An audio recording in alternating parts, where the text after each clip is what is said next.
Manus flat on the canvas. We are ready to rock and roll. Second round of action. There is a cut on Manus. Yeah. Jesus. Martial arts chat. My man B-Hop got dropped out the ring last night.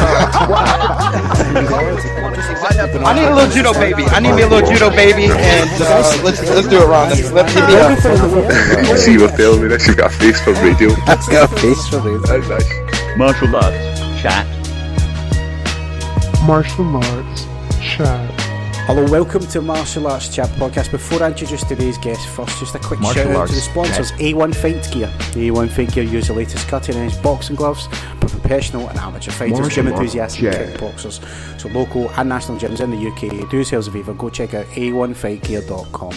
And if you want to get into shape, get back into shape, or just keep trimming the fat off, then go to beastgear.co.uk, use the coupon code MartialArtsChat, and if you do that, you'll save 15% off your purchases. They've got goal sliders, straps, barbell pads, all different strength and conditioning programs at different levels to suit your needs. We're also sponsored by Feel Supreme. FeelSupreme.co.uk offer CBD oil and natural nutrition. They will assist your progress in diet and lifestyle, natural supplements and complementary services such as yoga, mind coaching and weight cutting programs. And finally, we're also sponsored by World of Martial Arts Television. WOMA.tv produces, finds, acquires, commissions and presents all you ever wanted to know about martial arts. Discover techniques, exercises and forms from your favourite martial arts and explore martial art philosophy, health, culture and spirituality. And so to today's guest from Promethean MMA gym in Scotland, it's my good friend Patrick Mckinnon. Patrick, how you doing, sir? I'm all good, man. How you doing? Hanging in there, like I said, man, hanging in there. I was just back in the mats last Tuesday. It's a torn meniscus and sciatica for my sins. But I mean, when my belly's getting as fat as it is, it's like, right, enough's enough. What's it going to be, lad? So I decided. Nasty, man. Oh, mate, do you know what it is? Like, with the knee, right, I get it, okay, I'm going to get the old keyhole surgery, that's fine.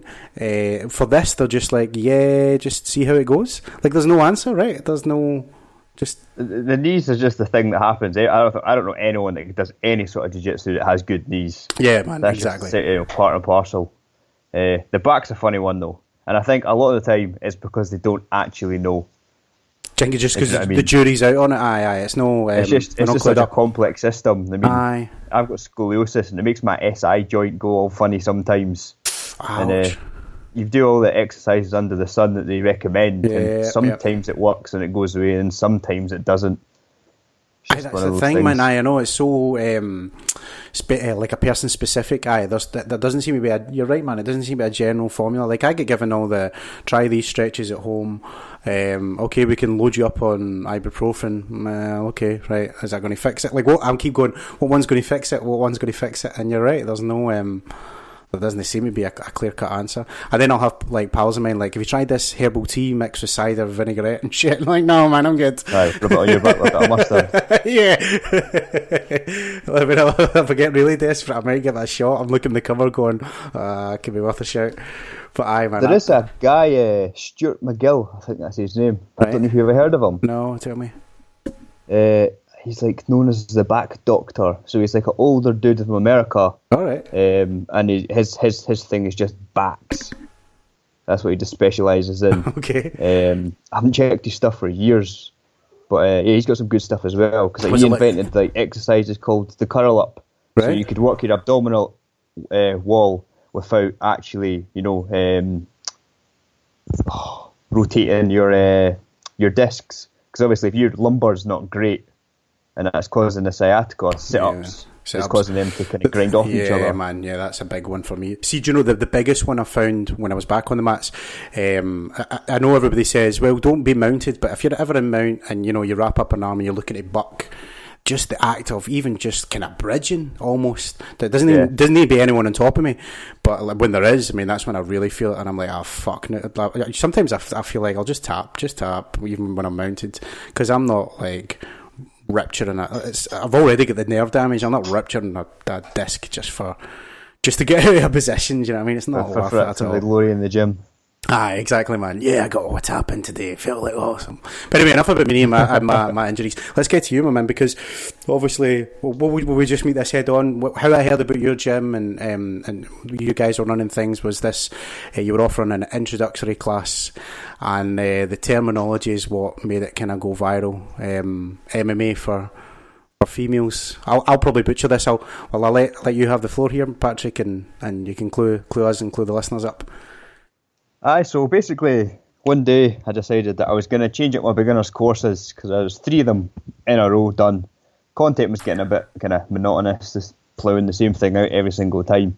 And I was like to my friend Callum, who we're thinking like running the business together, sort of thing later on down the line, because he does like the fitness side of things. Right. And I was like, you know what? I think I'll just do a ladies' course, be different. Not many do run this pure martial art courses for females. Yeah, so I'm, oops, when I say that. That's what got me in trouble in the first place. So the terminology I used was as a headline, calling all females. Yep. And then throughout the post, I kept referring to females because in my head, it was the most scientific term that wouldn't have any connotations on it. Yep. So I'm thinking I've done the right thing by saying that, because you could call someone lady and they might not appreciate lady because they see, there's connotations towards that I'm a fair woman. Mm-hmm. Blah blah blah. Yep. So I didn't think anything of it. Went off to do the last session of the beginner's course, and as I say, I think I was out for about 3.5 hours during that time. And every time I'd go on my phone to either change the music or set the timer or something like that, it was like, you have 5 notifications, you have 10 notifications. And then I'd go on the poll, and it was like, I started off, there was 8 votes before I even started class, and then by the end of it was up to 200 that had voted on it, and I was like, what the fuck is going on?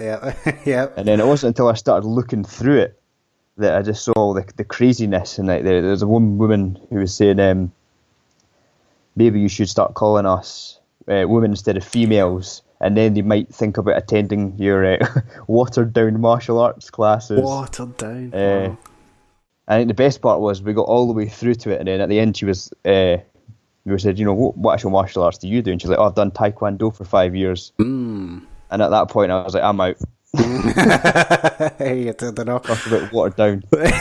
Yeah, that's it. And I'm coming. This is coming from a guy who, I did Taekwondo for 6-7 years, but I mean, there's a huge. And it's done traditionally when the aim is actually to, fuck the person up. Exactly right. Yep. Then it is brutal. And especially with his origins as well. It started in the military, it was supposed to be deadly and can be. If you look at the Joe Rogan spinning back kick videos on the heavy backs. Oh yeah, man. And it's like, that's terrifying. That would kill a man when it hits you. Yep.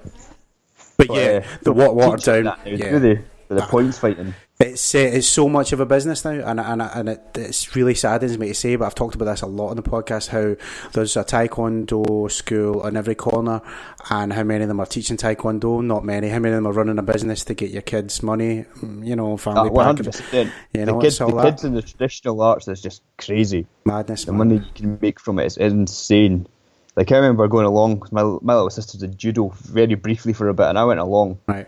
And they're just running around in geese on the mats, not actually doing anything. Yeah. Sort of thing. And that, for me, it goes against everything. Like, I'm all about, even with my personal training, if people want to do pads on the fitness, I don't do, the box it size style. I make sure they actually know how to hit, even if they don't want to. In my head, it's like, if you want to actually learn how to punch and kick, even if it is, for fitness, you should still be doing it right. Absolutely. Just doing it incorrectly, you can injure your wrist, you can injure your shoulder, sort of thing. If you don't even know how to kick correctly, you're twisting at the hips, your spine's rotating when it shouldn't be, stuff like that. So, you got to do it right, or don't do it at all. Exactly, and not just the immediate injury, over long time. There's pals of mine, I'm 35, but I've got pals that still, young guys that have done Taekwondo, I've taught them, their kids, they're like 20, 21, and their bones are in bit, and it's all from, that hyperextension all the time, the breaking of the boards. It's not the impact, it's just that over and over again from an early age, and if you're doing it wrong a couple of times, oh man, it's brutal. But let's get back to this post though, because we'll get to all martial arts and things in space, I'm sure. But we can't ignore this elephant in the room. Is it a female elephant? Am I allowed to say that? But I mean, yes, because you've used it correctly. You've actually addressed what type of female. That was the best part as well. When everyone's saying, What do you mean by females? Do you mean was it female spider monkeys? Is one in the comments. Oh, just madness. That's madness. We were talking to you at the show. Like, did you receive any like private messages, or like was there more than just an online backlash? Maybe backlash is the wrong word, but did you receive things privately from people on the page, or yourself, or colleagues, or any of that kind of thing, mate?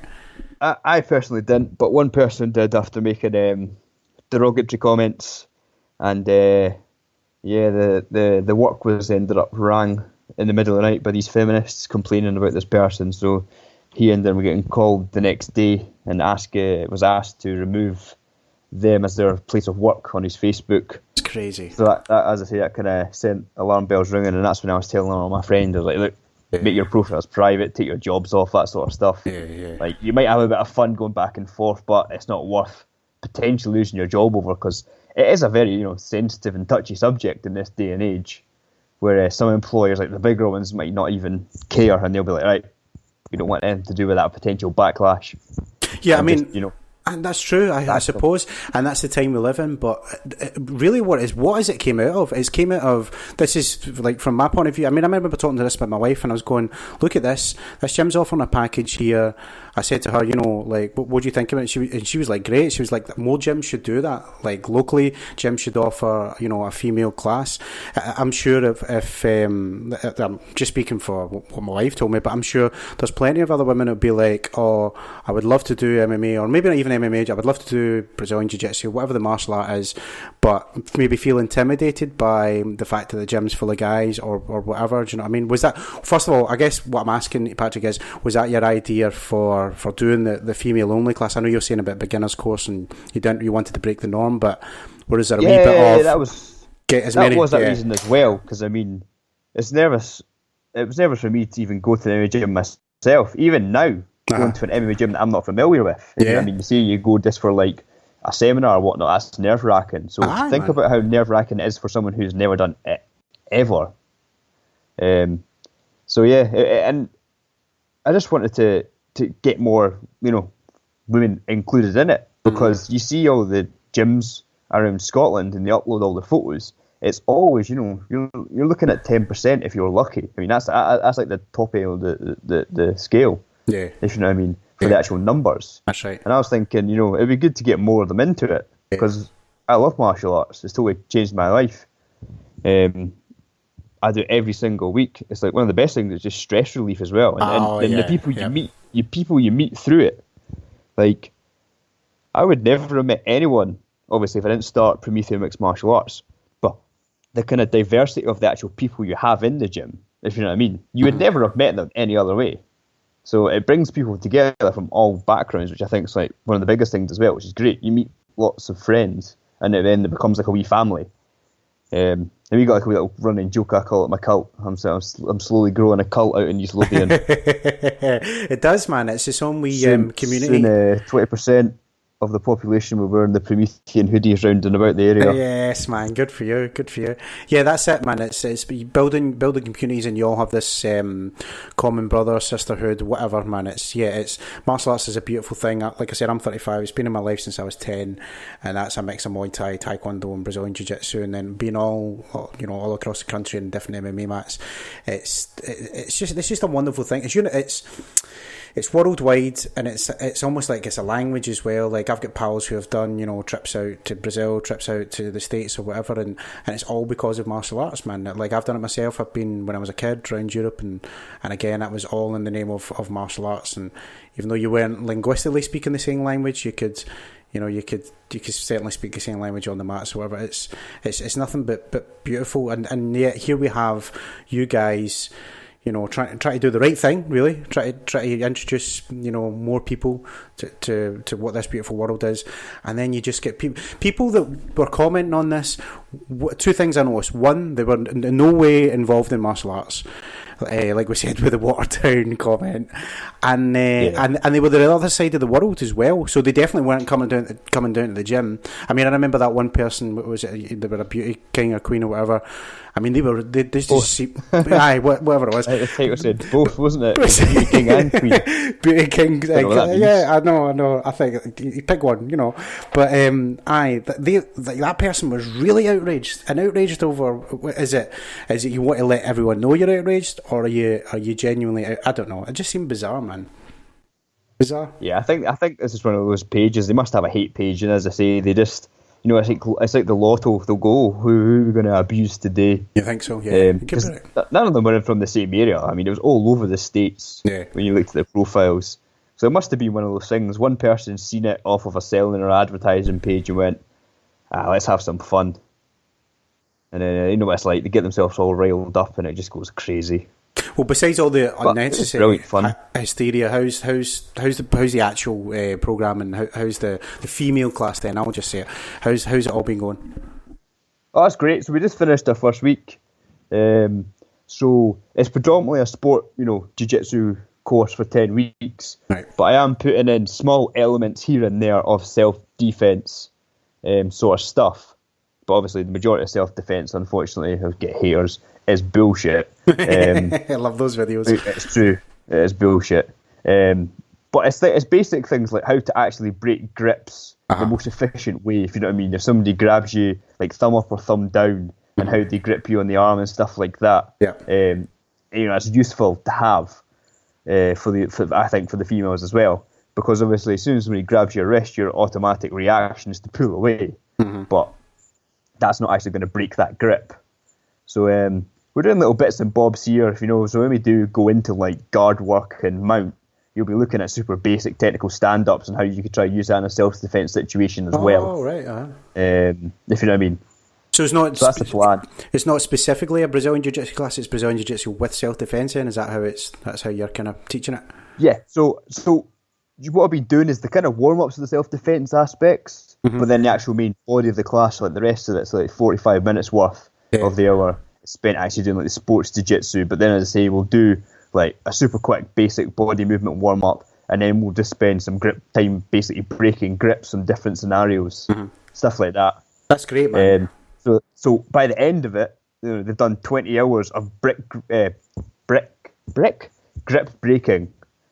So hopefully that sort of starts to then become, second nature, which it has to be, because you've got the concept of fear when it kicks in. You've got fight or flight. Most people, flight when those sort of situations happen. So it has to be automatic. You haven't got time to go, oh shit, what type of grips that guy got? Of course. Or this is the escape I need to do. You just go feel it and then do it. Yeah, just like it is when it comes to jiu-jitsu. You haven't got time to think, oh, how do I escape this? It just becomes second nature. Yeah, it's your own worst enemy, innit? When especially starting any kind of new martial art, is overthinking. Oh yeah. Over maybe training. I guess it's like, so I'm a school teacher by trade as well. So like a lot of I notice a difference in literacy to numeracy when I'm teaching primary school kids. It's easier for me to teach maths, I think, especially to young minds, because it's repetitive learning. Repeat over and over. Like what it's like when we were at school. You had to repeat your times tables over and over. And, there became a point where you didn't have to think about 2 times 2 because you knew the answer was 4 because you heard it that many times. And I guess it's the same idea. Maybe it's, different with martial arts because there's muscle memory and things like that involved as well. And like you said, the breathing and the initial panic, someone's grabbed you or whatever, or, your body reacts before you're thinking. But overthinking's a big thing in martial arts, man. These are wonderful things to hear, Patch. I love hearing people trying to... take what we already know and then add their own little flavour on it. It's you're doing a great thing here, man. And tell us about the classes. How's the numbers been and things like that? People enjoying it. Good feedback. We've got 6 signed up, which I think it's pretty good for, as I say, for getting the ladies in. It is a hard sell. Yeah, it's always going to be a hard sell because there's, I think, just the stigma attached to it. People think martial arts. There's either twofold. You've either got like the total geeky ones that doesn't work and no one's interested in it, or you're all meathead cage fighters. When realistically it's not that. You're stuck in the middle between them and the good area. But people don't see that and they don't think that. So it's constantly trying to change that mindset that they have. But I think having that first one, which is good, because it's basically 6 girls that are from.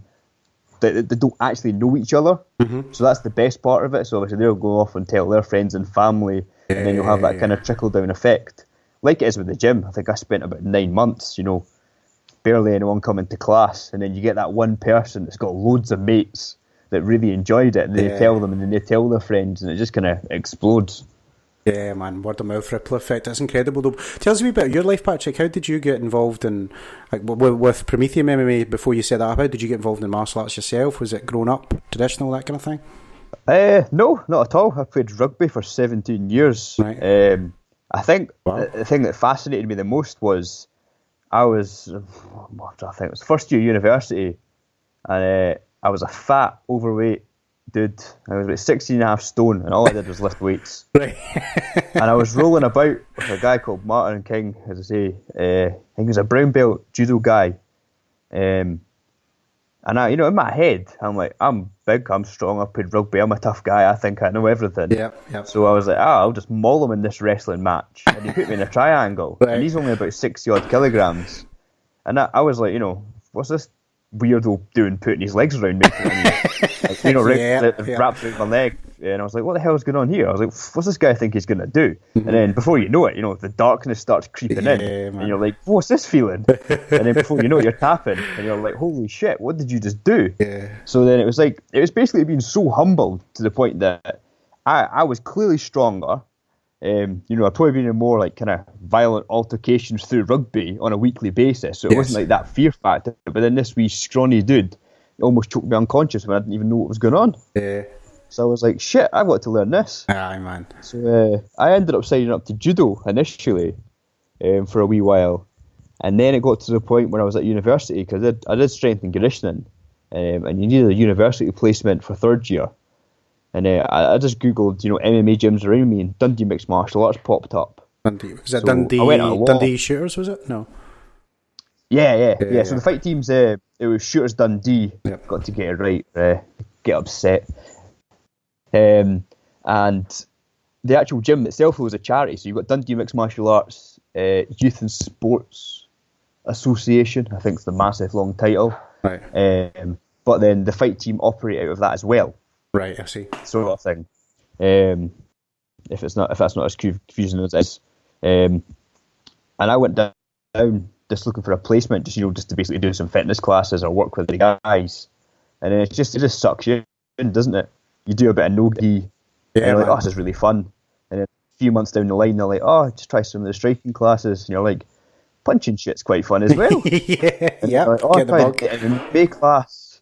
And I remember doing the first ever MMA class. I was like, I've been doing jiu-jitsu for 6 months. I'll be quite good at MMA. And I remember one of the guys that come to my gym now, but used to train with me in Dundee, called Gav. He basically was doing ground and pound on me. And I absolutely shat my pants. Yeah. Sort of thing. Like, I was flinching and my eyes were closing and everything. And I was like, oh God, I'm actually scared. Aye. Yeah, so you just went into pure panic mode. And I was like, damn, I've got to learn this. Yeah. So it was just one of those things where it was just like, you didn't expect to actually get involved in anything like that. Because I say, I went down to the gym and I just wanted to basically work with the fighters on a strength and conditioning aspect.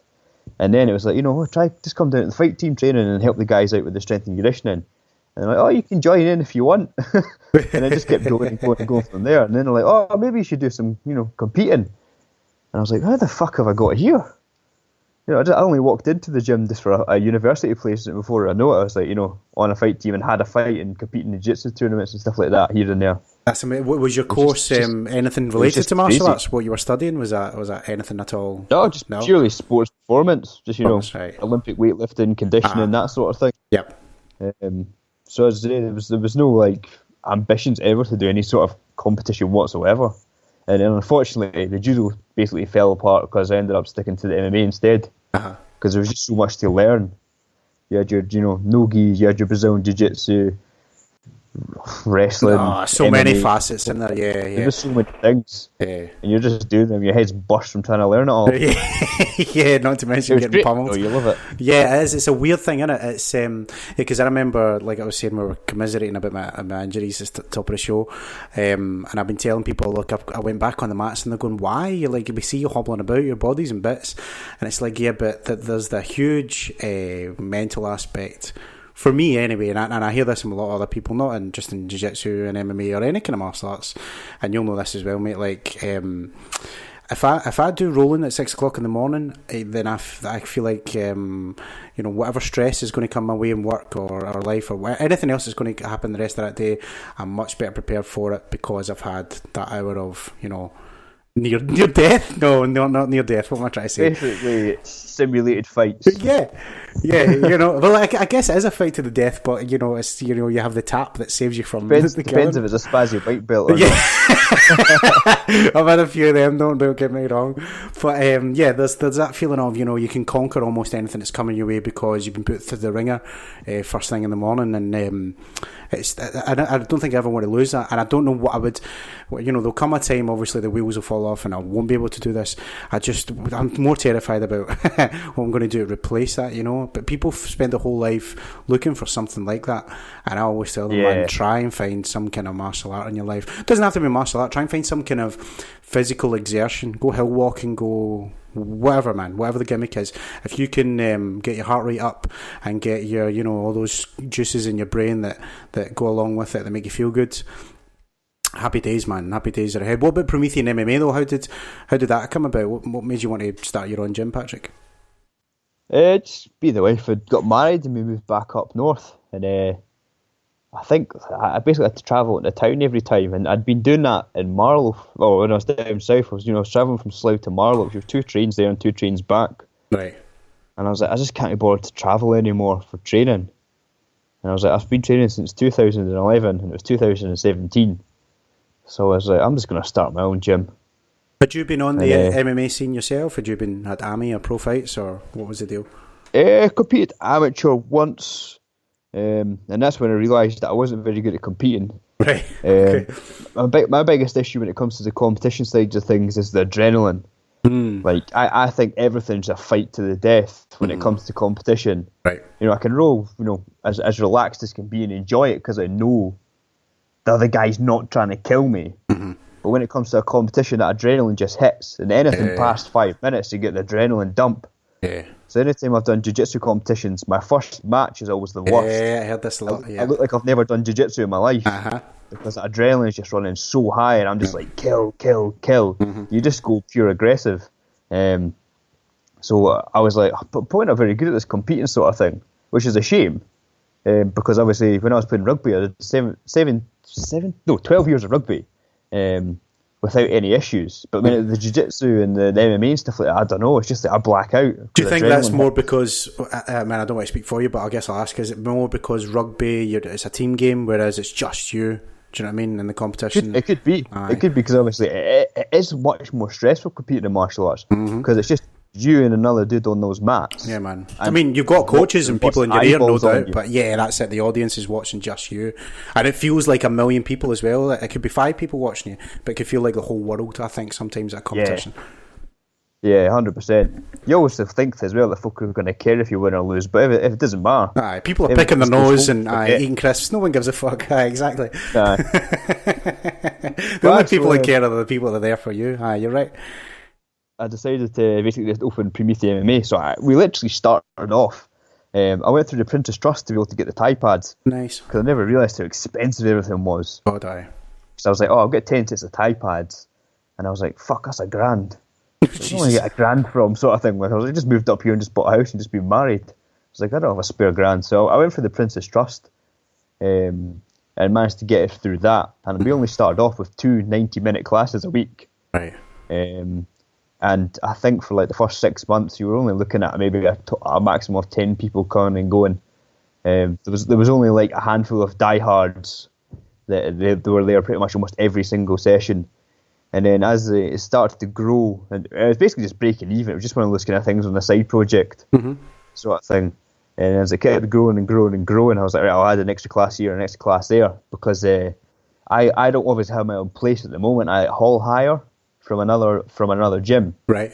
So it was just a case of fitting in when I could throughout their timetable, because obviously they've got majority of the timetable. See. So it was tricky at first to find space. But I think we're on 4 days a week now, and we've got 10 hours worth of classes. I think we're pushing potentially up to 50 members now. Wow, that's good, man. What about coming up? And in 2 years, it's pretty good. That's phenomenal. That's phenomenal. 50 in 2 years is amazing, man. The MMA scene. What about? Do you have guys and girls?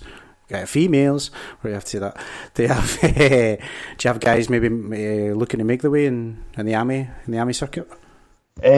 We've had guys, so I've kind of got like rules in the gym. Anyone can compete in any sort of grappling competition if they want, even if it's like 4 or 5 months down the line. I mean, we had a guy compete after 6 months of training, and he only got beat because they got swept in the last 30 seconds.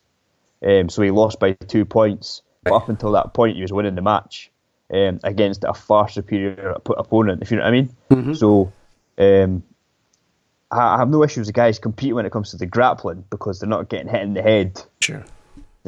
For me as a coach, I really feel kind of protective on people's brains, especially in the amateur circuit, because they're not getting paid lots for it. No. And CT is real, as we all know now. After Dana White said MMA is the safest sport in the world, it's all come out that we know, brain damage is real. Yeah, so man. I've kind of got a thing where it's like you've got to be training for at least 18 months because I think that's a good time frame to have really picked up a good base on striking, a good base, on grappling, wrestling, cage work, and actually being able to perform under pressure. So we had Callum competing smart in March.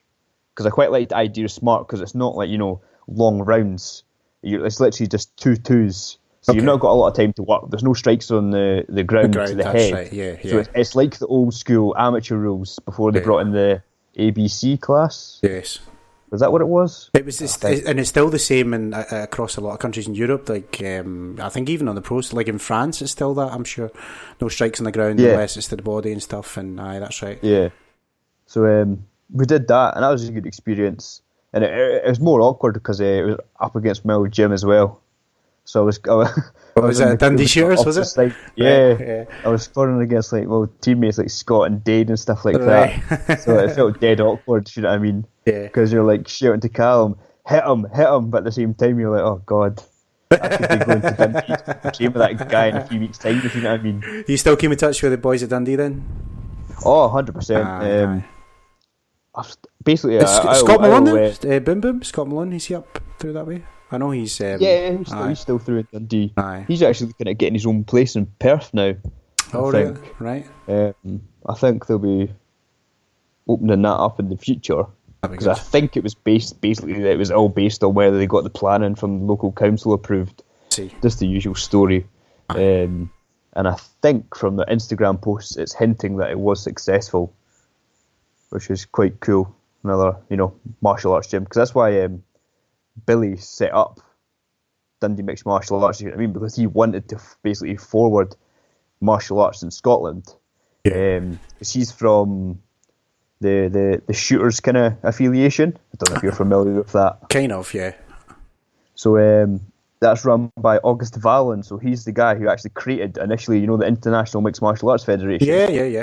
Right. He's so like he was the head founder originally behind that. Right. And then he's like passed it on to other guys, but obviously he still oversees bits and bobs. So it's quite cool to be, a part of all that sort of stuff in history, without the old school kind of MMA dudes. Because shooters, the fighter centre over in Sweden in Gothenburg, they're like the guys that managed to get Martin Kampmann and Gustafsson and stuff like that into the UFC initially. Yeah. So they were, it's some good stuff. And the thing I really like about it is they do the courses. So it's not exactly like they're teaching totally amazing, groundbreaking stuff, because MMA's been around for a long time, so everyone knows the systems. But it's obviously the content and the way it's taught. It just makes it so much more. What's the word? I'm trying to think. It's basically the way that you can actually teach it, week to week, that makes sense. So it's not just lots of random moves. It's all in a system. It's all organised. Yeah. I think that's basically the way forward. It's basically what Danaher's doing with his, he's like systemised stuff when it comes to like the Kimuras and the triangles and all that sort of stuff. If option A doesn't work, go to B. If B doesn't work, try C. And then you've got your little kind of systems within systems, your subsystems. I suppose, man. See, when it comes to Brazilian Jiu-Jitsu, man, I don't want anyone to overcomplicate it. Like, I still struggle with X-guard and stuff like that. I want to just be Ricardo Laborio. I just want a triangle, an armbar, and a guard. Like, do you know what I mean? And just sharpen those tools. I dig some of the Danaher leg lock stuff, but at the end of the day, man, I'm a man of simple tastes. Well, I didn't even get into any leg lock sort of stuff until January time. Like before that, I would do a straight ankle lock / Achilles, whatever. That was about it. Kind of heel hooks and that sort of stuff always gave me the fear. But it was like the scare, the fear of the unknown. The fear of unknown, exactly, man. That's what exactly it is. I think it was just before New Year's that Higher Level posted up a thing that were like, Cammy's doing a workshop. Yep. He's been over in TriStar 3 times learning off like the Danaher guys and stuff like that. And I was like, that sounds interesting. I'll give that go along to it. And then after just doing 2.5 hours of the front headlock system and 2.5 hours of the leg lock system, I was like, well, I've got to get in on this. And ever since then, I've been doing a lot of the leg lock stuff just to learn it, because it's like a entirely different world. You're right. No, I mean it's always evolving. I guess that's the name of the game. But just going back to what you're saying about MMA in Scotland, man. I mean, it's been growing a pretty exponential rate in the last. I think I've noticed it probably since UFC Glasgow. It's like I look at gyms that are packed now. From 5 years ago, and new gyms and other not just MMA, but like Brazilian Jiu-Jitsu coming up a lot more the last couple of years. Like I know the guys up at Fair City, like they started about 2-3 years ago, and they're doing really well and stuff in Perth. That's crazy, because I remember Stephen actually coming to DMMA and that's right. He rolling came him with, and he was a total noob sort of thing. Mm-hmm. So it's cool to see him where he's at now. Yeah, man, and he runs a great place there. Like there's loads of little different gyms just popping up. I see like Craig McIntosh is really going out there and doing his own thing and stuff. And just get you, because you're obviously in this circle as well. What would be your thoughts on martial arts, or even just MMA in Scotland? How do you see it now, and how do you see it for the future, mate? It's totally changed, because I remember when I first started out, that's when there was the big gym boom, if you know what I mean. Mm-hmm.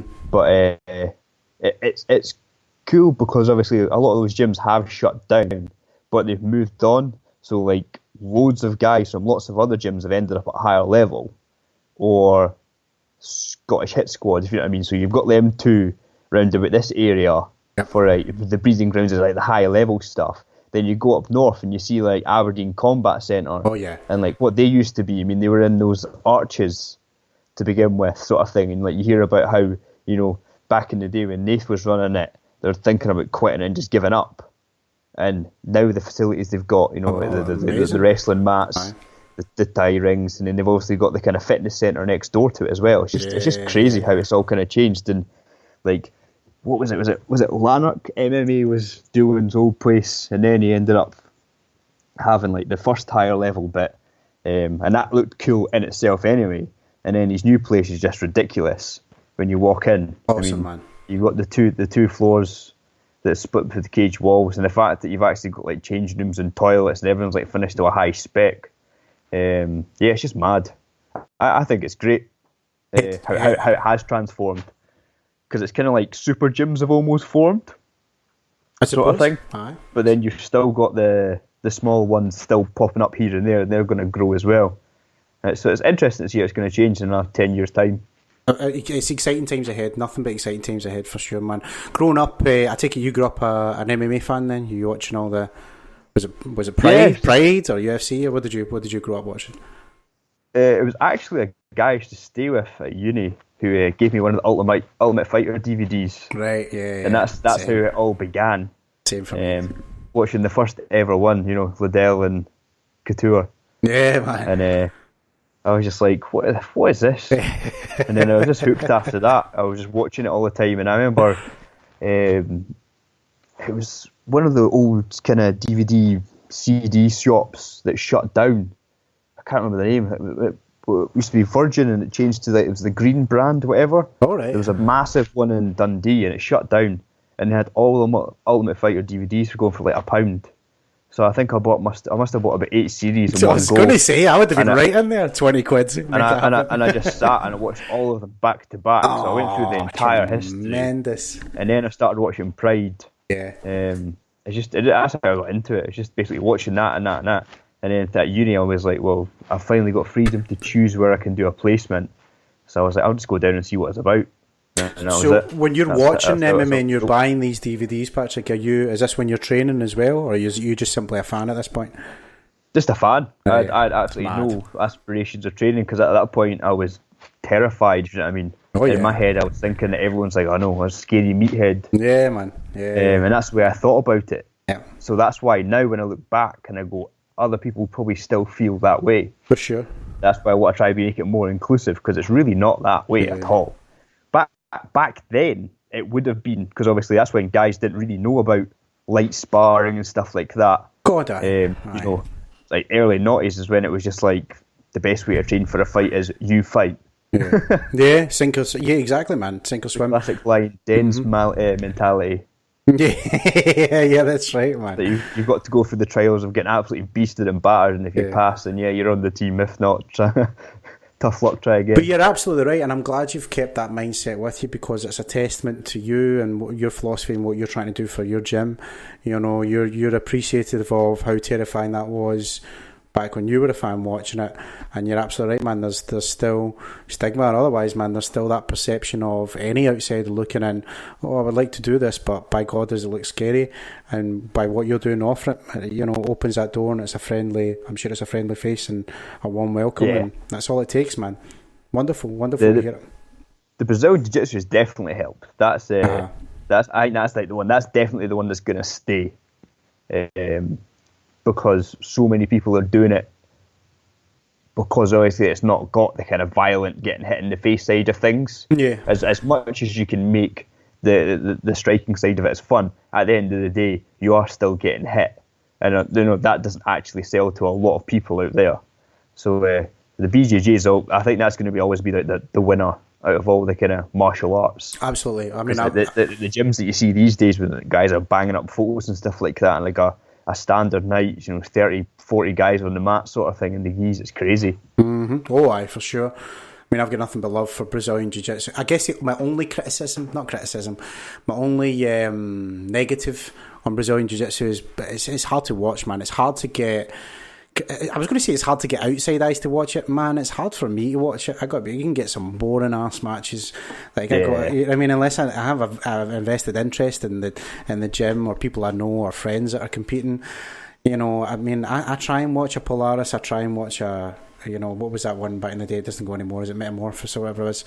It's hard, man. See, when there's a lockdown and there's stalling and there's not a lot happening, I don't know. Yeah, when guys basically don't want to give up an inch because it could be death. Therefore, you're just sat in like Z guard sort of thing, and no one's doing nothing. Or the guy's got half butterfly, and he's like, "I'm not going to move because I'll end up in a leg lock if I move." I know, and I get it. You're right. And then it's just basically a hand fight for about 5 minutes out of the 10-minute match. What do you think you can do as a renting? Like, if you play Fantasy Matchmaker, if you could change, not Matchmaker, Fantasy Rule Maker, if you could change it to make it more a spectator sport, what would you do with Brazilian Jiu-Jitsu? I think Eddie Bravo already done that, didn't he? Oh, was this a submission only? Yeah. But even that though, man, I like watching. You can't really stall. That's true. If you know what I mean, you can't really stall in any bottom halfy sort of stuff if you're a leg lock guy, because you're just getting slapped from above. So can I make it? Even then, I've struggled to get into that. I'm the same, man. I mean, I have watched some of the EBI stuff, but I don't know. It's still kind of packaged like it's a fight, and it's not a fight. It's rolling. It's rolling, and I'm only really in. Like I said, man, I only have a vested interest if there's a familiarity, whether it's a gym, a friend, or someone I know. But I tell you what, man, next time I'm through Edinburgh and I'm halfway healed up, I'm heading through Promethean, and it'd be good to share the match with you guys.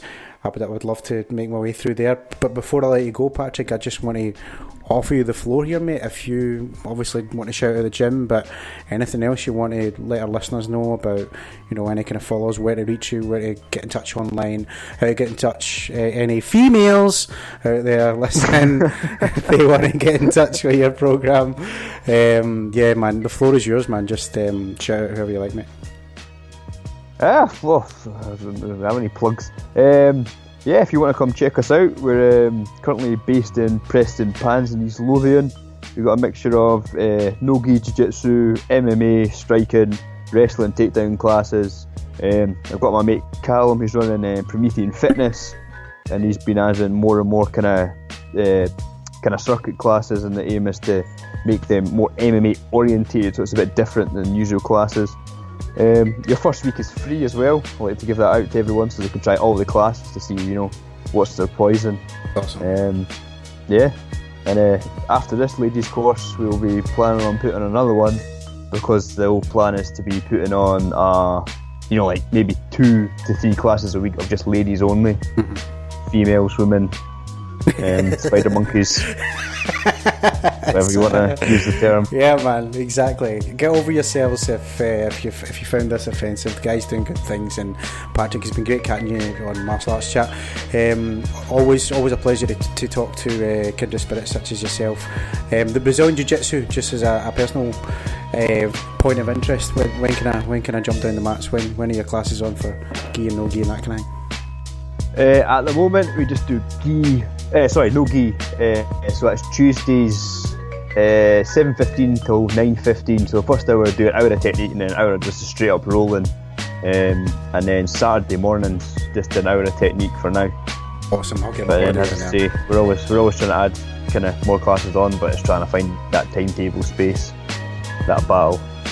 That's the battle, man. But you're doing a good thing, and more to power to you. Thank you so much for coming on the podcast. Thanks for having me on, man. Anytime you want to come back on, just let me know, brother. Well, perfect. Thanks for that. That's awesome, man.